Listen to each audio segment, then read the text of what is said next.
Welcome, everyone. It's great that we're seeing a big turnout for this call this evening. I'm excited for our topic to be looking at the legislative sessions that are wrapping up around the country and some of the progress that's been made in this space. We're just giving a chance for everyone to finish joining and getting themselves set up here.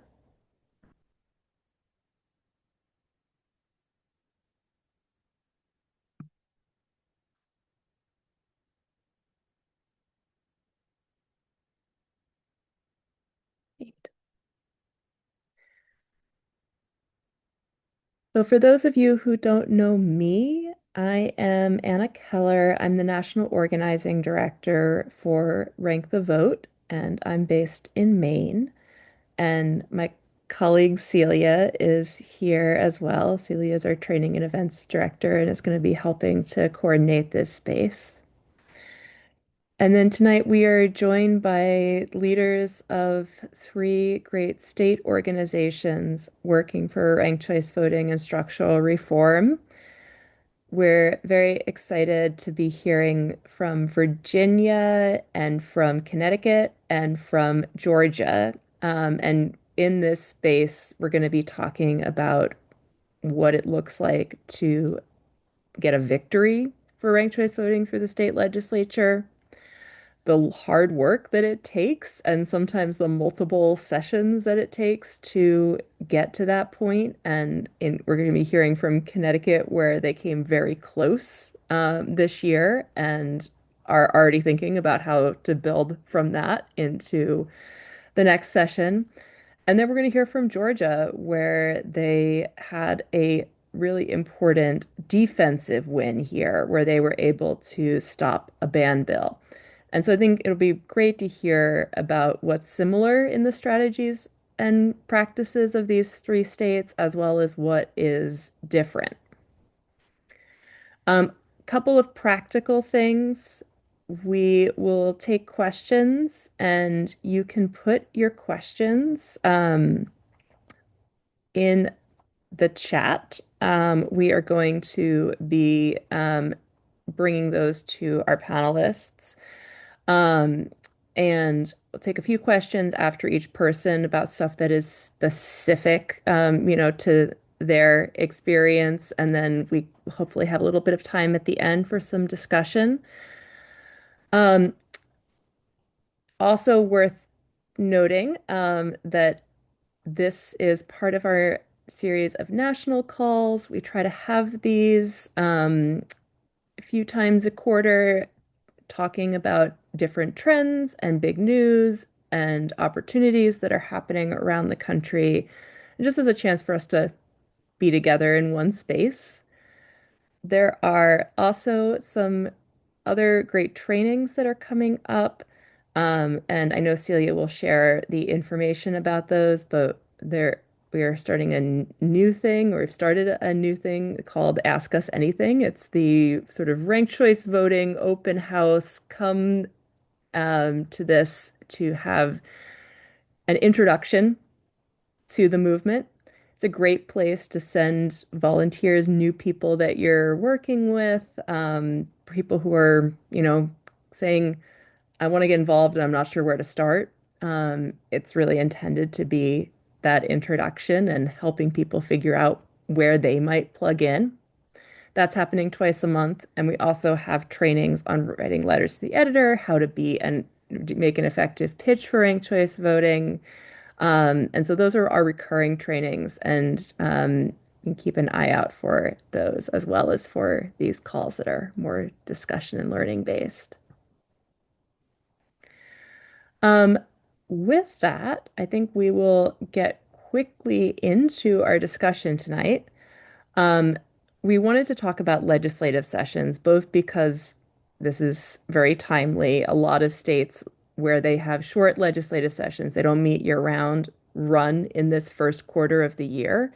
And so, for I think all of the states that we're talking to now have had their sessions finish at this point. And it's an intense period. but a really important time. And, maybe typically we don't think about state legislatures as the, easiest place to do reform. They are places that are, the people who were the truism that I always heard was that people who are elected don't like to change the method that got them into office. And it's certainly true that it can be harder to get elected officials to support the reforms that we are working for. They are the status quo, and we're trying to change the status quo. But it's not impossible. And so we're going to hear today from three states who have been doing great work on that. And in a lot of states, the legislature is the essential and sometimes only decision maker. And so there's no option to go around them with local work or with referendums at the state level. And so it's really important that we learn how to work with and win over state legislatures. So with that, I'm going to start us off with Liz White, who's the director of UpVote Virginia. And Liz, please tell us a little bit about what you worked on this legislative session and the victory that you were able to get for ranked choice voting in Virginia. Absolutely. Thank you all so much for being here. Thank you, Rank the Vote, for having me. I'm going to share my screen just to go through a couple talking points about our legislation that we passed, and also about the things that I think there's probably some things that make Virginia weird and unique, and some things that other legislative states will go, oh yeah, that's us too. But just some peculiarities that are part of our legislative process. So we did pass legislation, very exciting. It has gone in, it's done with the process. It will become law on July 1st, which is when all of our past legislation becomes law. Hopefully in the coming weeks, you'll see a photo op of Governor Spanberger signing it, but that will be ceremonial. It's already done. But so we passed a bill. It is SB 176, also HB 630. They're identical. We did a House and Senate cognate so that we would have dual paths through the legislature, just in case there was a peculiarity, just in case a committee didn't hear it properly. I mean, I don't know about your legislatures. My legislature, um, it, there's they're quirky, right? Like there's a lot of personalities and a lot of egos and things that go on that have nothing to do with your issue or your legislation can affect just the running of things that year. So we did a House and a Senate just for some backup. Um, what the bill does, we have had a local option for RCV since 2020. Kind of before Alaska, before Sarah Palin lost in Alaska, before RCV was as much of a national conversation as it is, we kind of squeaked in that local option back then. It was right before COVID. It was a wild session. So the current law before this year allows city councils and county boards of supervisors to adopt ranked choice voting, just simple majority vote. They passed an ordinance to adopt ranked choice voting for their own elections, for city council elections or county board of supervisors elections. It's worth noting that in Virginia, cities and counties are completely different entities. We do not have cities housed in counties or vice versa. You are either a city or a county. I didn't realize that was weird until fairly recently, but we're weird. So city councils and county boards of supervisors have had this option for a few years. Arlington County, which is a DC suburb, and Charlottesville, the city of Charlottesville, which is where the University of Virginia is, have already chosen to take advantage of that option. What the bill from this year does is, one, take what was a pilot program that was slated to expire in 2031 and has made that permanent, which is nice if you're a city or a county looking at this option in the second half of the decade and being like, well, are we going to do all this work and then they're just going to take it away in 2031? Now it is permanent, which just gives everyone a little more planning breathing room.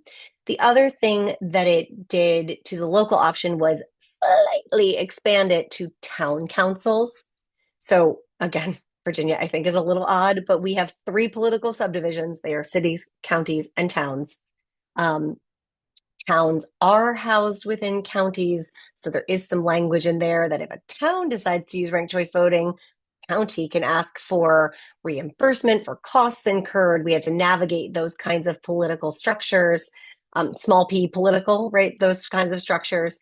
But those are the two big pieces of the legislation. The rest of it was enshrining some best practices for implementation into the Virginia Code. And I think the folks on this call will appreciate, we all look at our RC tab and other tabulation software. And I don't know if you all have had the same experience. We will occasionally talk to a local government, and the pushback includes, well, they're trying to use this software that is uncertified. Well, in Virginia, there is no certificate for it to get. It's approved. It's obviously tested and tried and true, but there was no certificate. So part of this bill, like a bonus section of this bill, directs our Department of Elections to come up with a certification process for those a la carte pieces of election technology, risk limiting audit software, electronic poll books. It's not just ranked choice voting tabulation, but obviously that's where we really benefit the most. So that's what the bill does. Again, the kind of quirks with Virginia, or maybe things that other people go, oh, yes, that's how we do it too.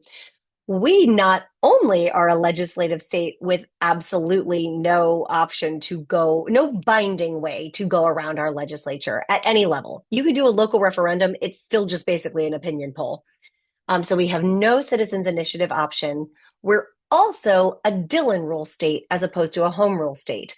So if a city or county or town wants to do something that is not explicitly already a right that is allocated to them or a power that is allocated to them, the General Assembly has to approve that. If a city wants to amend their charter to include ranked choice voting, for example, they can do that, but it has to be approved at the state level.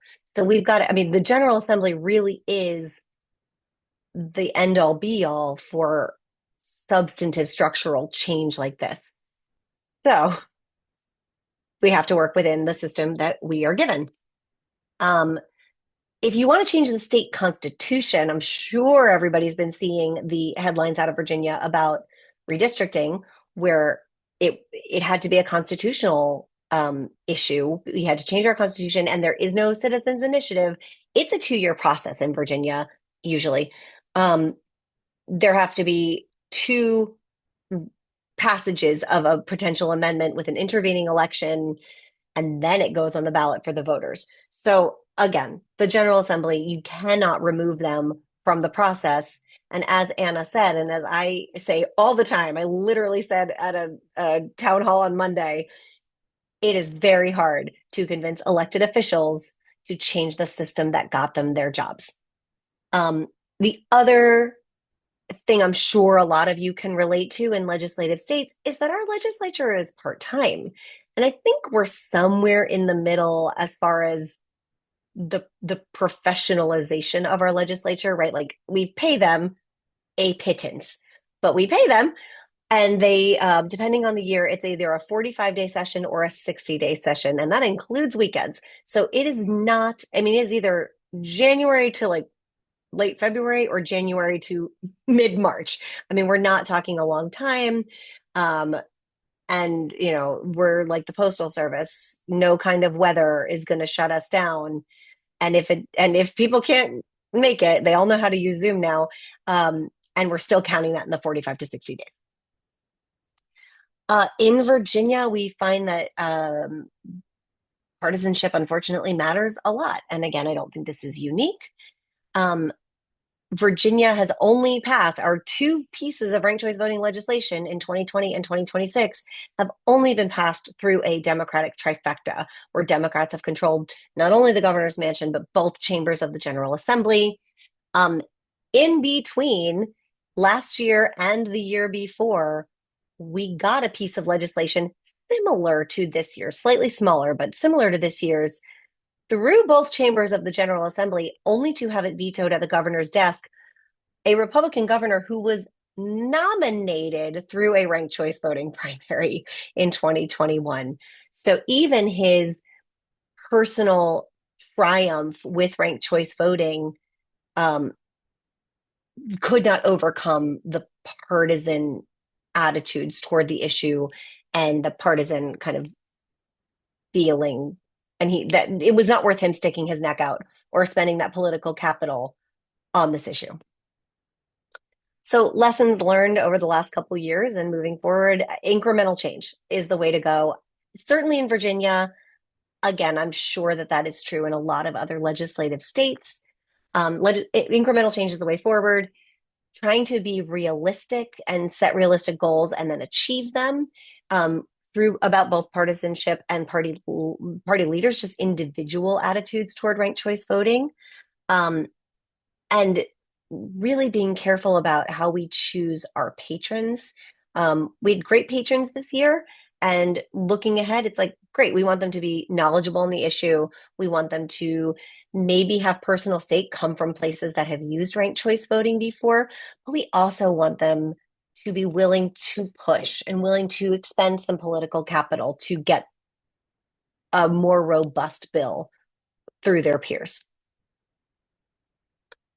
Next steps for Virginia, Arlington, and Charlottesville that I mentioned, they they both use at least a little bit of PRCV, of multi-winner ranked choice voting. Arlington's a little weird. They have ranked choice voting, or they have, county board. They call their board of supervisors a county board.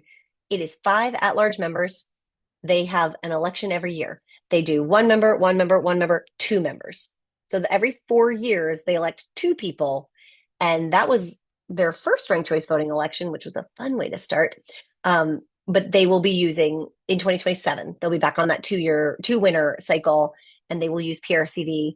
Charlottesville has a 5-member at-large city council. The Democrats nominated their candidates in 2025, 2 of them that year. In 2027, it will be 3. So both will use PRCV in the next year.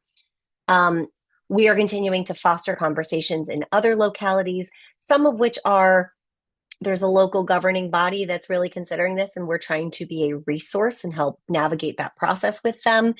Some are the electeds aren't so much talking about it, but there's significant need and desire and pushing from a grassroots level. So trying to help those things meet in the middle. And then legislatively, we want to finish the local option, add all the school boards and mayors and constitutional offices like clerks of court and sheriffs and offices like that. We want to finish the local option, giving cities, counties, and towns the ability to choose which elections work for them. Maybe they don't. Some places in Virginia don't even elect their school board; they appoint their school board. So obviously, that's a moot point. But maybe you have 10 people run for sheriff every year, every cycle in your locality. Everybody can take ranked choice voting as not a one-size-fits-all solution, but as a kind of platter of options to solve the problems that they face. And then we really want to make ranked choice voting more broadly available in state-run party primaries, anywhere from legislative primaries up through federal. So that's, I think, the end of, oh, no, we do. We have an exciting event coming up. If you are in the DC area, if you're in the Northern Virginia area, or if you have friends there and they're interested in this, we have an event in Alexandria this Saturday. Congressman Don Beyer, patron of the Fair Representation Act and general champion of ranked choice voting, is going to be so generous with his time and come speak with us, as is Delegate Kirk McPike, who is a former Alexandria City Councilman, um, along with Representative Ryan Sudo from Fair Vote and Rank the Vote's own Michelle Whitaker, who's also the ED of Ranked Choice Voting Maryland, are going to come also talk about proportional representation and voter education and kind of really try to fit a pretty well-rounded description of ranked choice voting at the local level into 90 minutes. But there's, yes, the event information is in the chat, and you can find more information at our website. And I hope that you'll join us. Should be a good time. So I'm going to stop sharing so I can see your faces on a bigger scale. I will go through the chat and try to answer any questions before I hop off. Thank you all so much. Thank you so much, Liz. I just really want to highlight one of the things that I think is so interesting about your strategy that in a year where there's a lot of pressure to get big things done, you chose to keep moving on an incremental approach and were successful there. And did you ever have that moment when you were like, "Oh man, this was easy. We should have gone for it all," or did it feel like actually we made exactly the right choice to No, have done that? no. every time, every time we went, well, there was a lot of this should be easy, a lot of like, oh, well, this is the low hanging fruit. Um, And then we'd get a last minute phone call saying, like, oh no, we were going to go for school boards and we've heard that that's not going to pass. So let's just stick with towns. And we're like, oh, okay. No, honestly, the final vote before the, so the House and the Senate passed the bill. They sent it to Governor Spanberger. Her team, in consultation with us, which was great. I also would recommend knowing people in your gubernatorial legislative office. Our Department of Elections wanted to add in a couple more pieces of implementation language that had been in previous iterations of the bill in other years. Fine. Um, those amendments then had to go back to the legislature. Both chambers passed the bill, and then they had to do like a mini crossover. So because we had two versions of the bill, they had to go to the other chambers. But just last minute, we had one member of leadership say, oh, actually, I don't know. This risk limiting audit language makes me nervous. What is this? So no, up until the very last minute, everything was fine. But up until the last minute, we were still putting out tiny fires. So it's really tempting to swing for more because you think, well, this is so common sense. This is so easy. I'm just not asking for that much. Um, but no, no, we haven't gotten to Yeah. that time where it's like, oh no, we should have shot for more. I think this really was, again, in the first year of a Democratic trifecta as well. We're fighting for oxygen with so many. I mean, we're nonpartisan. We all know ranked choice voting is not partisan, but it is certainly viewed through a partisan lens in a lot of places. So we're lumped in with umpteen Democratic priorities. And we went, okay, well, we'll just go for a very small one. Let some of those bigger fish get taken care of and come back next year. Yeah, definitely. My experience in Maine, and I think this is also going to be very relevant to the conversation we're having with Connecticut, we'll have with Connecticut as well, is definitely been that everything that even when you think you know every bit of the process, you've covered every one of your bases, you've talked through everybody so many times, something will still come up and make you think, huh, well, that's a quirk we didn't think of before. And that is when having those champions and friends in positions of like procedural power makes such a big difference. Um, Thank you so much, Liz. I am gonna move us along to Brendan. And think so, Brendan, you're help me out with your title, because I did should have had it in front of me and I don't, but No worries. I'm the campaign director at Connecticut perfect. Spurs. Yeah, so thanks everyone for having me tonight. It's great to see everyone. As many of you know, this legislative session was incredibly important, one for ranked choice voting here in Connecticut. And I'm proud to say that we made more progress this year than ever before in state history. So our bill was SB 386. It was an optional ranked choice voting proposal, not a mandate. Connecticut, here in Connecticut, we hate mandates. So the legislation would simply allow municipalities, if they choose, to adopt a RCV for certain local elections, and it would allow political parties to use it for caucuses, conventions, and presidential primaries. Nothing in the bill would force any town or voter to use the system. And this year, I'm really happy to report that the bill was successfully passed out of both the GAE committee and the Appropriations Committee.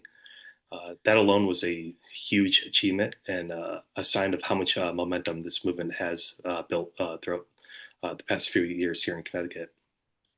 We also saw tremendous growth in coalition support, and I think having more people and organizations behind you is very, very important. Some of those organizations that we picked up this year were the ACLU of Connecticut, labor leaders such as AFT, and good government advocates, veterans groups, students. Anna, I know you helped me with the Yale students for RCV. They were tremendous, and they showed up at the Capitol and really helped me lobby this bill. We also focused on targeting elected officials throughout Connecticut, such as mayors and first selectmen. Um, we met with the mayor of Stamford, the mayor of New Britain, Norwalk, and we had them sign onto a letter, it's telling the legislature that we want this option here in Connecticut because currently we don't have that option, and having their voices heard at the state level, we thought that was very important, and it really resonated with their local delegations, and that's something we hope to replicate in 2027. But most importantly, we saw thousands of Connecticut residents engage with this issue by sending letters, making calls, and speaking out in favor of giving voters more choice and more choice in our elections. Uh, in Connecticut, we have a public hearing for each bill. Not every bill gets a public hearing, but when it does get scheduled for a public hearing, and the members of that committee hear from residents that were very supportive of this, it goes a long way. And I have to thank Rank the Vote, Fair Vote, all the national organizations for stepping up and helping us with that effort. I heard from May Flexer, Senator May Flexer. She is the Senate chair of the GAE, and Matt Blumenthal, who's the House chair of GAE. And they told me, you guys really did your homework, and we heard you loud and clear that this is something Connecticut residents want, and that really went a long way. Now, I want to be honest, the bill ultimately did not make it across the finish line of this session, and that really stings because we truly believe we had a real opportunity to get it done this year. Um, but we'll be back come 2027. But in terms of strategy, our first path was to get this bill called as a standalone vote. You know, that's the cleanest and most direct way to pass legislation. And we worked closely with Senate leadership and committee leadership to position this bill for a call. And we felt good about where things stood. And there was real momentum. And there's real momentum building. And we believe we had a viable path to getting it through the Senate and then on to the House and eventually to Governor Lamont's desk. But at the same time, we are also preparing for a second path because at the Capitol, you always need more than one way to get something done. I've been in a prior life, I was a lobbyist for nonprofits, so I'm always thinking about another path forward because things can quickly go downhill, and you always want an escape route. So that's what me and my team were exploring throughout session. So as we got closer to the end of the session, we pursued inclusion in the implementer bill as a backup strategy. The implementer is often one of the last vehicles available to move policy at the end of the session. Here in Connecticut, we had a short session, which started in February, the first week of February, and lasted until the first week of May. So timing is essential, and you have to have your ducks in a row, and um, you know, you have to have a strategy moving forward. But we work with the leadership and the governor's office to position RCV within that process of getting it included in the implementer, particularly given the administration's support and commitment to funding this transition. The Governor Lamont signed off on this, and the Senate President signed off. So that was 2 out of 3, and we ran into an issue with the Speaker of the House, Matt Ritter. Great, he's a fantastic guy, class act. We met with him earlier in the session and went over our bill, and was he was a little hesitant about it to begin with. Um, but we talked him through the pros and cons of RCV, and he towards the end of the meeting he's more neutral than opposed, which is great for us. That's a great victory. The speaker has complete control over the agenda. But at the end, he told us, I'd be more comfortable if you amended this bill um, in a certain way. So the original bill for municipalities to adopt RCV here in Connecticut would have been through ordinance or a charter change.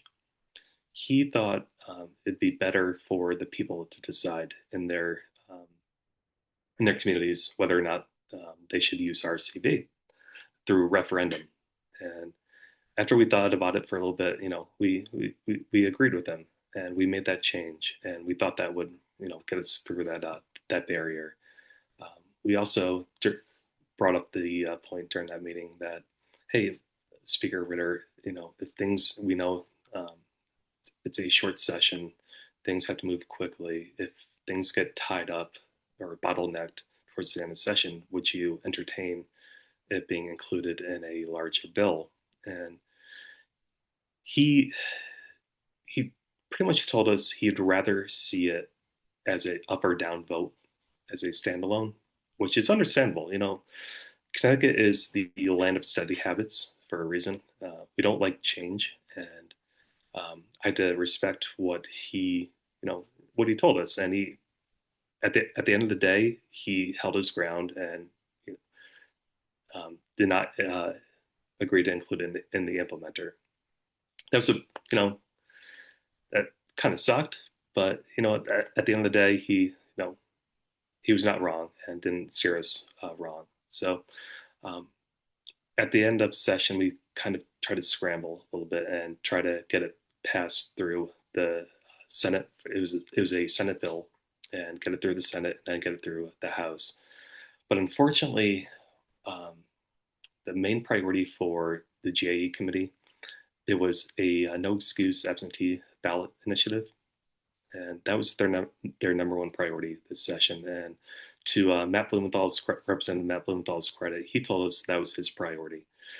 So we kind of knew um, that in order for our bill to pass, that the no excuse absentee ballot bill would have to pass first.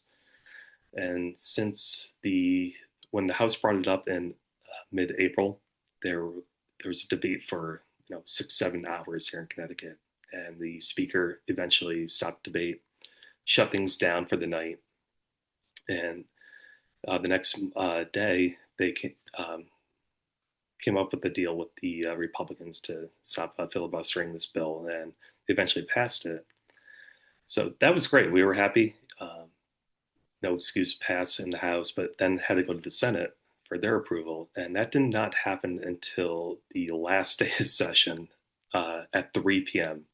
on that Wednesday. In Connecticut, things shut down on May. They shut down on May 6th, right at midnight. So at 3 p.m. for them to bring up the no excuse absentee ballot bill was kind of a death blow. We quickly realized really wasn't enough time to get it passed through the Senate and the House, and leadership kind of realized that as well. Why would the Senate bring up our bill when they knew there was no chance for it to be passed in the House, um, but before midnight. That was that was tough to swallow, but we learned a lot about timing. Next year is a longer session. It starts in January and goes till June, and we're really hopeful. You know, like I said, we increase our coalition. Governor Lamont has been incredible with his support, and there's going to be new leadership in the Senate. The Senate President Martin Looney announced last week that he will not be seeking re-election after 46 years. Um, and the person who's taking his spot, or supposedly will be taking his spot, is Senator Bob Duff. He's a fantastic guy. He's a supporter of RCV. And the new Senate Majority Leader, Senator Gary Winfield from New Haven, he's also a big supporter of RCV. So we're really feeling optimistic for next year. Even though this year, stung, we were at the 1 yard line and our hopes were up. But that's politics for you. I think big reforms like this take a long time, and you just have to stick at it. Keep engaging your supporters. Keep talking with leadership and rank and file members.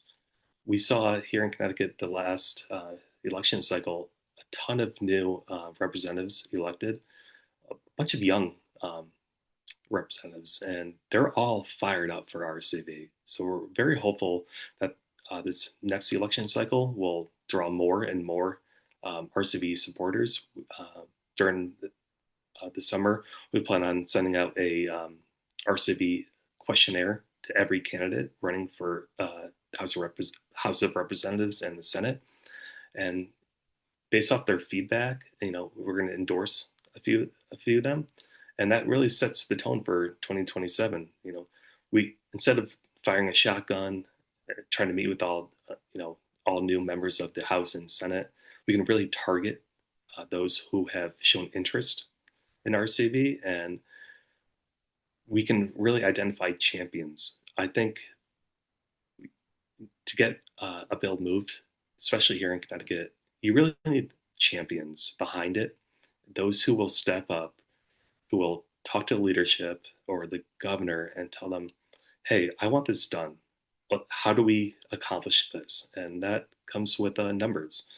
So we're really, really hopeful and optimistic, even though my team, we're all still licking our wounds a little bit, but we're very, very, very, very happy about what we accomplished. And I'm sure a bunch of you have, you know, had the same experience before, but we'll be back. And thank you again to Fair Vote, Rank the Vote, all of our national partners for being there for us. We can't thank you guys enough. So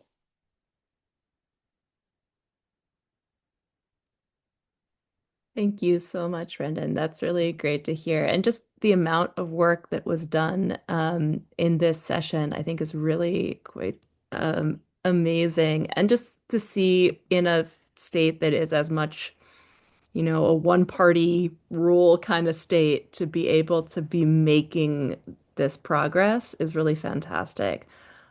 One thing I did want to ask you a little bit more about, because it's come up in a number of states, is that you were able to get the American Federation of Teachers signed on to support. And I know in a lot of states, getting the support of organized labor has not necessarily been super easy or straightforward. And I'm just curious, what do you think was compelling for them to be supportive of your work? yeah, so AFT, um, I've worked with them in my past job as a lobbyist, and I have a ton of respect for them. They show up. They're a very powerful voice at the Capitol, and just being honest with them, and they their organization is all about equality, expanding um, voices, and just giving the everyday person the opportunity to pursue office. I think that really resonates with them. So just having that conversation with them and having those personal relationships really goes a long way. Um, I think that's really it Yeah. with them. It's they're a fantastic organization. Just reach out to them and have that conversation. The worst they can say is no, or maybe we'll think about this next year. But just presenting Mhm. it to them, usually you have to present to their board. Well, I think every chapter basically has a legislative committee. So just trying to reach out to that chair of that committee and just having that present, finding that time to present to them goes a long way. Yeah, definitely. Thank you so much. Of course. I will see if there's any burning questions here in the chat, but I'm not seeing anything. So I'm gonna move us along to talk with Daniel Baggerman, the executive director of Better Ballot Georgia. And we've been talking about two states with Democratic trifectas, and now we're going to talk about a state that is under Republican control. But I think we're going to see some similar conversations here, despite very different partisan control, that some of the same dynamics do keep coming up with legislatures. But um, you were able to secure, at the very last minute of the session, a very important victory in defeating the ban bill, in a year when ban bills continue to be passing in other states. That's a really great victory. So yeah, you tell us a little bit about your work this session. Yeah, so I think Georgia is one of the states that kind of forms a donut hole in the South of not having any RCV ban bills. And it's great to maintain that status. But to let me paint a little bit of the picture about what was going on here. There was a bill passed, same legislative session last year. We have a 2-year cycle that was explicitly just an RCV ban bill. Um, with one caveat, it's still allowed to be used in the narrow way that we do use it for military and overseas voters. So it's like, and on top of that, Georgia is very prescriptive about its election system, saying you have to use this method, not RCV, but like the existing method, runoff method, not allowing anything else. So this ban bill literally did not change the legal landscape of RCV in Georgia, but it was more so a signaling bill, a messaging bill being pushed by out-of-state lobbying interests. And while it wouldn't change the legal battle that we have to overcome, it is certainly sending a bad message that we don't want to voters to be seeing that there's a bill explicitly banning RCV. At the end of the session last year, or the first part of the session last year, the bill actually morphed into something else. Something I've learned through working with the Georgia legislature is that bills change and morph and language is dropped in and out. And this happens all the way until the last day of session. And so you're always having to be on your toes. And it's really, really valuable to have one or more folks inside who can give you updates because you're not going to get a social media feed or like a website update that's going to tell you what's going on at the speed that you need it. And having those folks and those building those connections well ahead of time to give you information as it's circulating through the state capitol during session is really, really valuable. And we had one champion who was able to help provide that information for us, which was absolutely crucial for us to be able to respond effectively to this. So the bill at the end of last session had shifted to remove RCV, and we were hoping, and it turned into something completely different. We were hoping that it wouldn't come back up, but we could never really be sure and really never rest until the end of session. Turns out it did come back up. It got added back into this bill, but then things started moving really quickly towards the end of session where it was removed from that bill. Then there was a persistent rumor that it was going to kind of be added into another bill. And what made this really complicated was that, well, I'll keep it simple. It was pretty complicated about how this language was being passed around between bills, which made it really hard for us to message to our constituents and our supporters saying, like, this is the message to use when talking to your representative. That was our big, th th those are big strategy of what we were able to control was that without a strong legislative coalition already having been built for RCV in under the Capitol building, we were trying to raise a hubbub about this bill, this ban bill, so that it couldn't just slip through on like a party line vote with leadership saying, hey, just vote yes on this and let's go back to the other stuff that we actually care about, right? If we can raise enough fuss about it, right, they're going to think twice when they're getting phone calls. It's like, hey, I thought you said this was like no big deal, but I'm getting phone calls from my constituents about this. What's the deal? And it makes it harder for them to just let it slip on through. And so that was our strategy going into this. But it was hard to have a clear message when the language is hopping between bills and no one knows exactly where this mole is going to pop up for us to try and whack back down. So our message was simple: just contact your representative, say don't ban ranked choice voting. And we gave some tips, like if you really want to, you can say, oh, it's in SB 175, but it might come up in House Bill 397. But like, just say don't ban ranked choice voting. Keep it simple, call them, email them, and that's what you got to do. We were doing phone banking, text blasts to our list, and the kind of grassroots work that we were doing ahead of this set us up to be sending out thousands and thousands, tens of thousands of communications to our supporter list that we've built. And so we can't get exact numbers, but we're thinking we drove probably hundreds, if not maybe crossed over into the thousand of folks reaching out to the representatives across Georgia, saying don't ban ranked choice voting. And it ended up being successful. Now, I can't say that we can claim total credit for it not passing, but it certainly helped. And I'm really thankful for all the supporters and volunteers that we have in Georgia who have did a lot of work to not only get us prepared to respond to this, but also to scramble the jets in response to it. Um, so, if anything, it ended up being a benefit for us. I think something that Brendan had said earlier is just like, just a lot of this is about getting out there, just talking about it and continuing to have those conversations.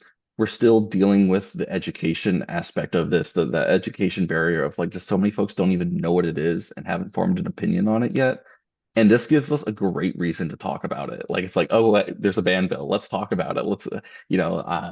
What we want to try and do with this is segue into a kind of legislative ambassador program where we can get folks in districts to use this as an excuse. Hey, can I set up a meeting with you? There was this bill that tried to get passed recently. I'm in opposition to this. Can we talk about what ranked choice voting is? Can I teach you about it?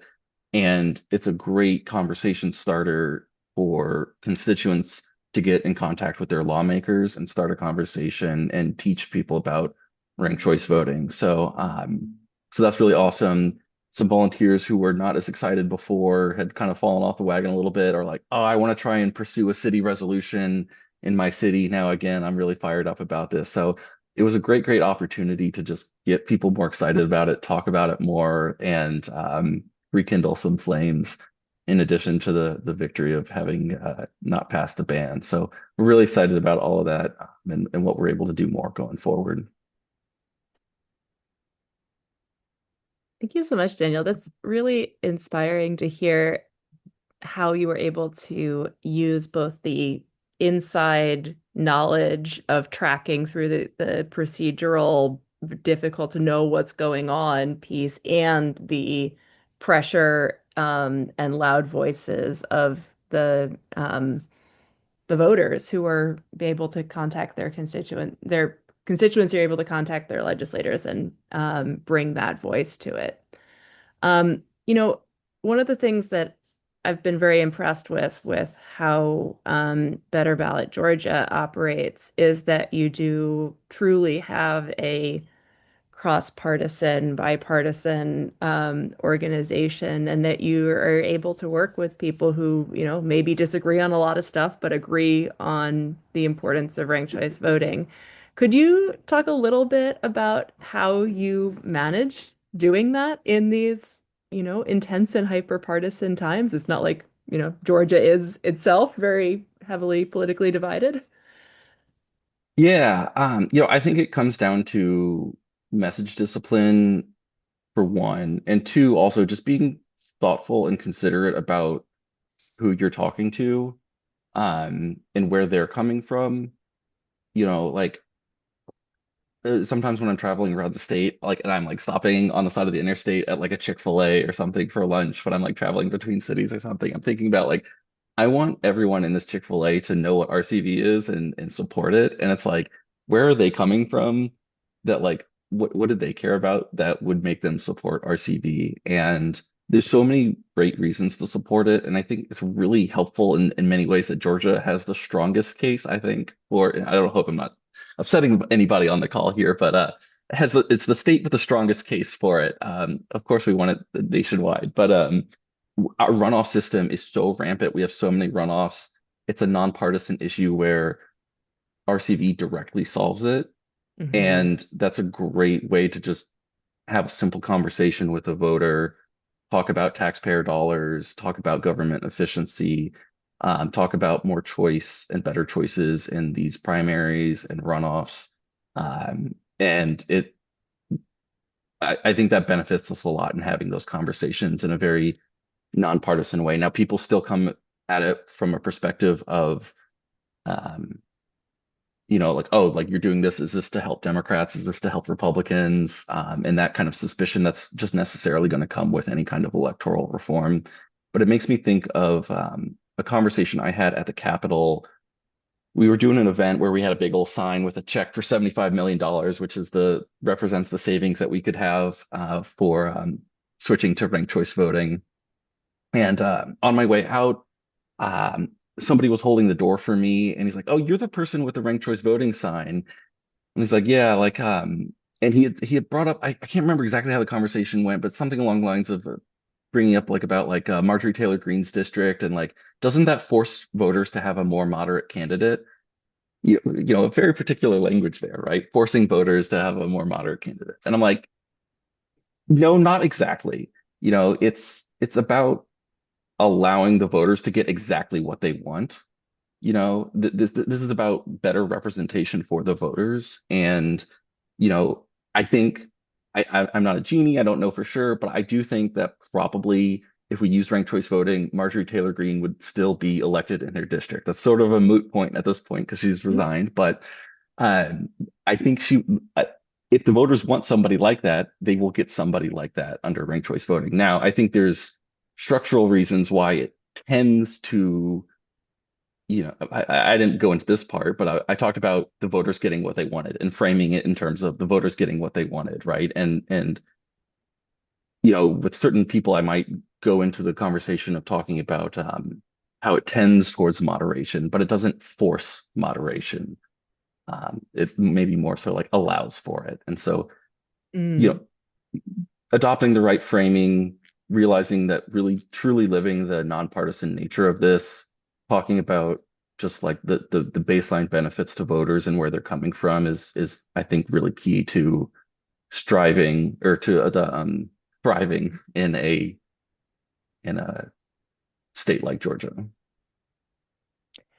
Yeah, and I really appreciate that curiosity that you're showing toward people and where they're coming from and what might motivate them, and that when we jump to conclusions, that we already know everything about it, about the people we're talking to. We skip past that part, and it can be so rewarding when you actually get to people as, individuals past their knee-jerk responses. And I will say that I've had very similar conversations with, progressive Democrats in Portland, Maine about, well, does this force us to choose a moderate? I don't want to choose a moderate. And it was like, well, no, it doesn't force you to. And in fact, I have seen in the same election in two different districts, one district choose sort of the right in the middle of the five candidates who were running, and another choose the candidate that was the farthest to the left. And it was like that was what was representative of those districts in those races. And you could see, voters getting what they want. So, yeah, it's definitely an interesting thing to have that conversation with people for who, yeah, I mean, they want their viewpoint to be heard. That's what democracy is all about at the end of the day. Exactly. Well, thank you so much, Daniel. And thanks also, Liz and Brendan had to jump, but it was really great to hear from all three and seeing again the really deep work that goes into before, during, and after the intense period of a legislative session. And also just how important the role of the volunteers in all of these organizations are in building up those relationships and laying that groundwork as well as lobbying during the session. So very happy to hear about all of this.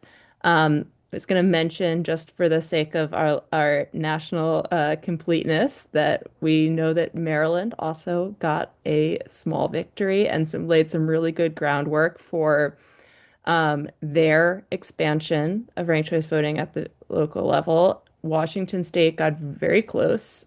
Sort of somewhat similar story to Connecticut in some ways, of a lot of really good progress made toward a local option bill.